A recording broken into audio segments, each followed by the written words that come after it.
now that I have the brioche dough ready and waiting, I'm going to make the filling for the sticky buns, the filling and the topping. So what's a sticky bun without a nice plump raisin in it? But in order to plump them up, I like to let them soak for at least 30 minutes in some water and some rum. If you're not using the rum, just add a little extra water.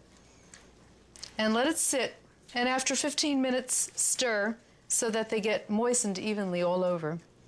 Now this raisin and rum syrup is too delicious to just go to waste. So what I'm going to do is after I drain it, reduce it and brush it on the sticky buns right before going into the oven.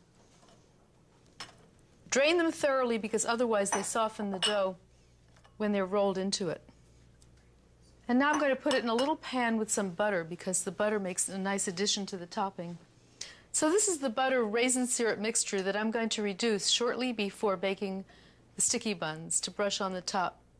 And now I'm going to make the filling, the ooey gooey sticky part. I like to use light brown sugar because of its wonderful flavor, but it also can crystallize. So to prevent that, I'm using butter, cream, and corn syrup. Actually, I'm using the Lyle's Golden Refiner syrup because that has such a lilting, lovely taste, not just sweetness. But the cream doesn't go in until the caramelization has taken place, so that the milk solids in it don't burn. And now I can turn on the heat while I'm stirring, but on low in the beginning. I'm waiting for the sugar to dissolve, and I won't let it start simmering until it's completely dissolved. Now the caramel is bubbling, and it's also a nice deep brown, so I'm going to add the heavy cream. It should be room temperature, otherwise it will lump and you'll have to wait for it to dissolve. Okay, stir it in gently. This is all to prevent crystallization and give a delicious texture to the caramel. And then stop stirring. It doesn't have to be completely stirred in because you can swirl the pan. And bring up the heat until it's all bubbling and smooth. The less you agitate or swirl this, the more the chance that you'll have a really nice sticky caramel and not one that's like little rocks of sugar. So here it's all bubbling in a beautiful amber color. So I'm going to pour it into a greased, heat-proof cup. It not only stops the cooking, but it also makes it easier to pour into the pan. Pour this as soon as possible while it's still fluid, but if it isn't, you can put it in the microwave and it will soften again. That's the great advantage of having it in a heat-proof container. So this is a non-stick muffin tin, but I've also greased it to make sure that the sticky buns come out with all the caramel on top of them.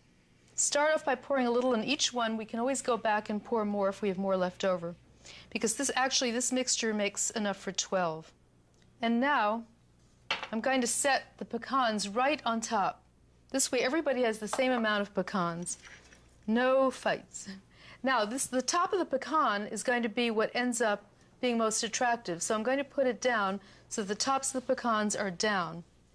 And just lay 3 in. It stays warm and soft enough so that you could work on this for 5 minutes if you needed to, and it wouldn't just sit on top. It will stick into the caramel. So now each muffin pan has the caramel topping and the pecans in them. So now I'm ready to roll the dough for the sticky buns. You can add as much flour virtually as you want to the top and bottom of the dough, but you don't want any of it to be on the inside of the dough. But keep moving it on the surface because as you roll it, it could start sticking and you won't know it.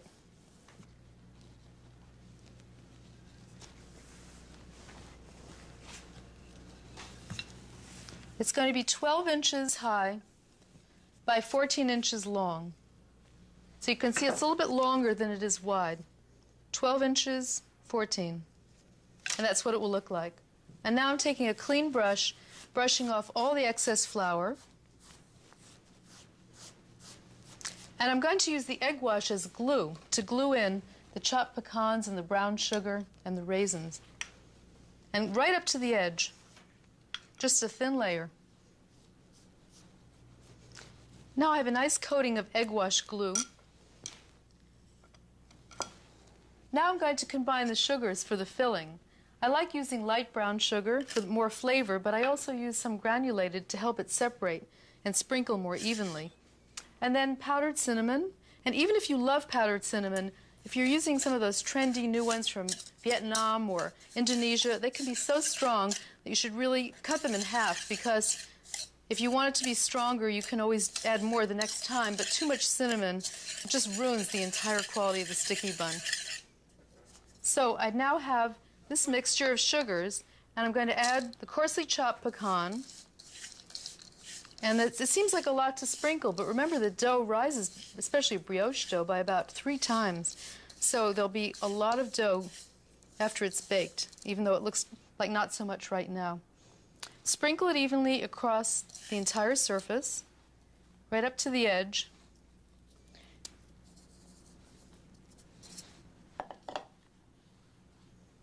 And now sprinkle on the raisins. These were the raisins that had soaked. And now the fun part of rolling it up. Now I have a secret for doing it more easily, and that's that I use a long metal ruler or the side of a straight-sided cookie sheet. I can start the roll just like this, and then remember I said no extra flour inside the sticky bun? There's going to be extra flour on your counter or on the rule pad, so just brush it off. And now use the see this is 14 inches, which is exactly this size. So use the side of this to bring it up and curve it over. And with each few rolls, I don't have any flour on it right now, but if I did, I'd be sure to brush it off.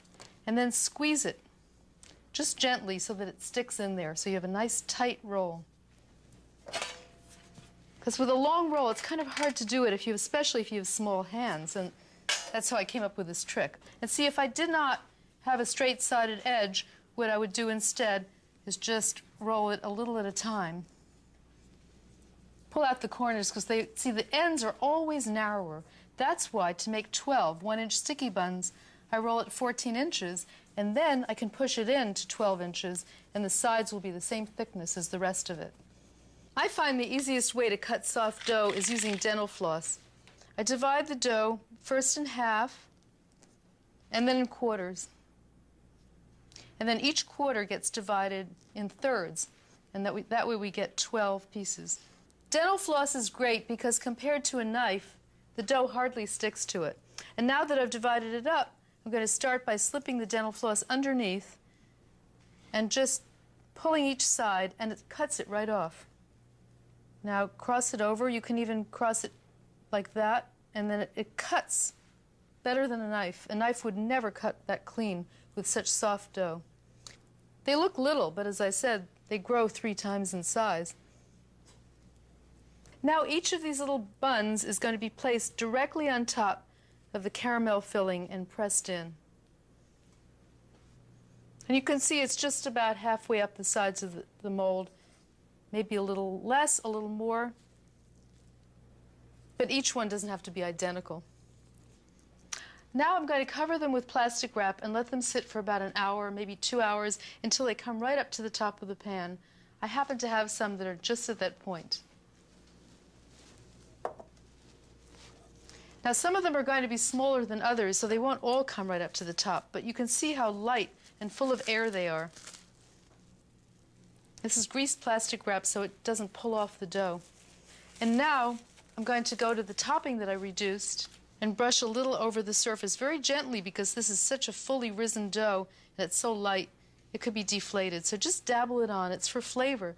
But also, not only is it an egg-rich brioche, but this topping could make it burn if you don't tent it with foil partway through cooking. So the oven should be preheated to 375 degrees Fahrenheit.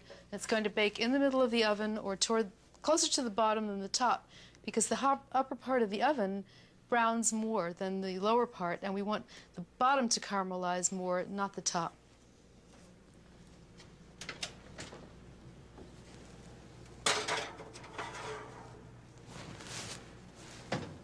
Now these will bake for 10 minutes, and then I will tent them with aluminum foil for the remainder of the baking.